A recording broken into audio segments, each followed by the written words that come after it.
Darkest Hour is directed by Joe Wright and stars Gary Oldman as Winston Churchill. This movie pretty much focuses on Winston Churchill coming into power and trying to convince the UK to go to war with the Nazis. In terms of British period piece movies, there's a lot out there, but in terms of one era, I think World War II is probably the key era that a lot of British period piece movies are about. And admittedly, I like these movies because I end up learning something when watching these movies about the UK and all the stuff that leads into World War II. And earlier this year, we had Dunkirk, which was a very unique World War II war movie and definitely taught me a lot about Dunkirk. Even some of the criticisms that some people had made me learn more about the event. And Darkest Hour is another aspect that I didn't know that much about, seeing Winston Churchill trying to gain the country's trust to go to war when a lot of people are opposed it and think, hey, we can make peace with the Nazis. Yeah, I think a whole group of people that gasses Jews and wants them all exterminated because they're inhuman, they don't deserve peace. They deserve to get taken out. So I do learn a few things here and there, and in fact, some of this movie takes place during the events of Dunkirk. We get to see Winston Churchill's aspect from Dunkirk and how he handles the situation, and this could easily be a brilliant companion piece to Christopher Nolan's Dunkirk. So that could be a great double feature, Dunkirk and Darkest Hour. And speaking of Winston Churchill, the big scene stealer in this movie is Gary Oldman as Winston Churchill. He is phenomenal. Gary Oldman is always an incredibly talented actor. He's always in movies where I have to think for a second and realize, wait a minute, that's Gary Oldman. I mean, it took me a long time to realize that he was Sirius Black in the Harry Potter movies, so that just goes to prove how ranged he is. And this might be his best performance. The makeup and prosthetics on Gary Oldman is incredible, even if there are a few points where you can obviously see where his real skin ends and the prosthetics begin, but he's still really good. He's got the mannerisms of Winston Churchill.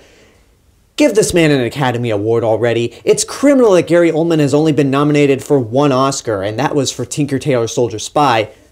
He needs his Oscar now. You also have some other really talented actors in this movie. You have Lily James, who's really starting to come up a lot. Everyone first noticed her in Kenneth Branagh's Cinderella. She was in Baby Driver. She's in this, and now she's going to play Meryl Streep's character in Mamma Mia, Here We Go Again, which I don't know how I feel about that, but we'll get to that boat when we get to it. But Lily James here plays Winston Churchill's assistant. She basically is the one that writes all of his speeches. And I really like her character because she's kind of an outsider, and she's sort of the audience's gateway to how Winston Churchill views this whole matter and whether or not what he's doing is the right decision. And then you also have Ben Mendelsohn in here who plays King George VI. And what I like about his performance is that the king is somewhat intimidated by Winston Churchill because he can be a little unpredictable, a little aggressive, but in the end, Winston Churchill knows what he's doing, and the king puts full faith into him despite their differences. There's also a lot of great cinematography in this movie. There are some shots that take place from a bird's eye view, more like the camera is pointed down at the ground from high up. There's a scene when Lily James is about to meet someone and be introduced to her private office,